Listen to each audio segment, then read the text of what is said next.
This is the 81st E-mount lens from Sony, and it's one that I have eagerly anticipated for some time now. This is the 100mm F2.8 G Master macro lens. There's a lot to cover, so let's get right into it. Diving into the specs first, let's take a look at the outside of the lens.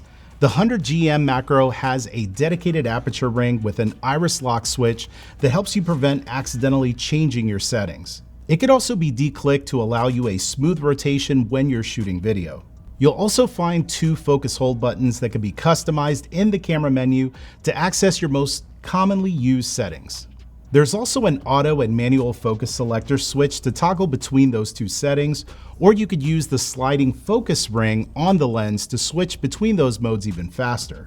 On the outside of the lens, you'll find an assortment of important switches, including the full-time DMF, which allows you to make quick adjustments to your autofocus settings, a focus limiter switch, and a switch to toggle the optical steady shot that's built into the lens on and off. The front lens element has a fluorine coating that helps it resist things like fingerprints, water, and oil, which is always a possibility when you're shooting with this lens out in the wild. The 100GM macro is dust and moisture resistant, and overall, the lens has a sturdy and rugged build that is perfect for professional field use.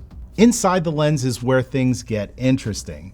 There you'll find 17 elements in 12 groups, including 2 extreme spherical elements and 2 extra low dispersion elements, which help to reduce chromatic aberration. In order to keep up with the incredibly fast shooting speeds of cameras like the Alpha 1 Mark II and the Alpha 9 Mark III, the 100GM macro has 4 XD linear motors, which provide fast, accurate, and quiet autofocus, which makes it ideal for both photo and video use.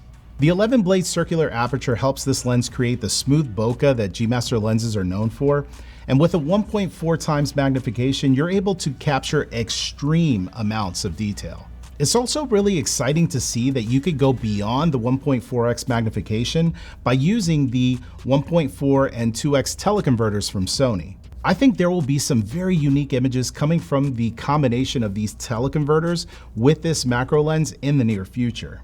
If you followed my work, you probably already know that the 90mm F2.8 G macro, this is one of my favorite lenses of all time for portrait work. And somehow they were able to make this new G Master macro nearly 2 times faster. It was definitely noticeable while I was testing this lens out during a portrait session a few weeks ago. Here's a few of those images from the shoot, and hopefully in the upcoming weeks I'll have even more samples that I can share with you all. Pricing and availability will be linked in the description below, and if you have any questions or would like to see any specific features tested out, let me know in the comments and I'll be sure to include that. Don't forget to subscribe so you can stay up to date on everything that's happening in the Alpha universe. And before you head out, check out the video that you see here on the screen, and I'll see you there.